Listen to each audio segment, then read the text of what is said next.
Hi folks, and welcome back to Promoting Your Services and Winning Work. Today we're going to be looking at the cost of doing business. You see, you can be the best coder in the world. You can invent the most amazing techniques and create the most semantically clean code. Or you could be the best designer in the world and produce things of real beauty.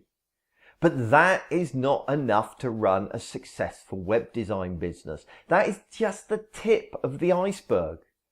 You see, there is so much more, and being able to sell and market yourself is just as important as your design abilities or your coding skills.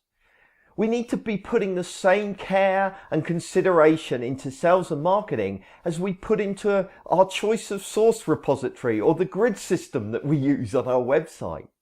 Think about it for a minute. How much time do you spend learning about the new CSS frameworks or the latest jQuery plugin or all of these kinds of things? Now compare that for a moment of how much time you spend learning about sales and marketing. I bet there's an enormous difference, isn't there? But actually we should be putting as much time into that as we do anything else. Sales and marketing is critical. Now, I know what you're thinking. I don't have time for all of that. I've got to keep the projects moving. I've got to deliver to my deadlines. I've got to keep the money rolling in. I don't have time for writing really good proposals because I've got so much else to do. I don't have time for marketing and blogging and all of those kinds of things because I am not charging enough. That's the problem. You see, we have to bill out so many hours because we undercharge for our services. And that's the very first thing you need to look at. Your price that you charge can't just cover your living expenses. It can't just cover your salary. It's got to cover the cost of doing business, and that includes sales and marketing. A general rule of thumb is your pricing should be a third the work you do, a third the overheads you have, and a third of sales and marketing. Is that how you're pricing? I very much doubt it. So you need to look at raising your prices. But you need to do more than that as well. You need to set aside regular time to do your sales and marketing activities, because it'll always get pushed out otherwise. What happens is we get busy, don't we? We get a lot of work in, and so we stop selling and we stop marketing and we concentrate on delivering the projects. Then, as the project gets delivered, as we get to the end of it, we start to panic. What are we going to do next? What are we going to do? So then we go through this frenzy of activity in sales and marketing, and all of this new work comes in. Then we get busy again and we stop selling and marketing, and the process repeats in this boom-bust cycle that's massively unhealthy for our business and is not good for our stress levels.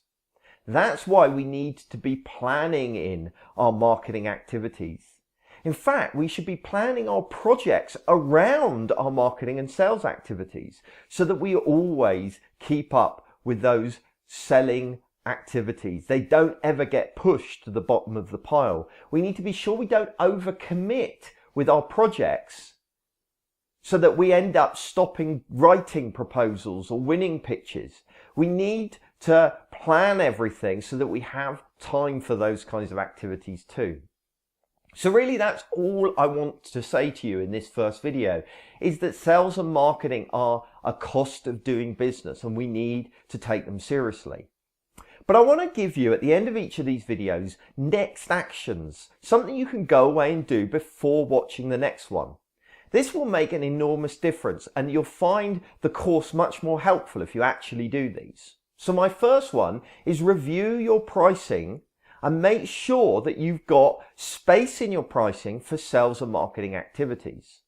Now, don't worry about your existing clients. You can continue to charge them a lower rate, your existing rate, if you want to, because the thing is they don't cost a lot of money in sales and marketing activities. You've already done the hard work there. So just raise your rates for new clients as they come in. But don't forget to let your existing clients know that they're getting a discount and you're not raising the rate for them. That always goes down really well. The other thing that I want you to do is pick a time that you can dedicate to your sales and marketing activities. It might be every Friday afternoon, or the last 2 hours of each day, or whenever will suit you, but make sure that you have dedicated time set aside for doing the sales and marketing activities that we're going to be talking about in the rest of this course. So that's it. Next time on Promoting Your Services and Winning Work, we're going to discover the secret of building your reputation. But for now, thanks for listening.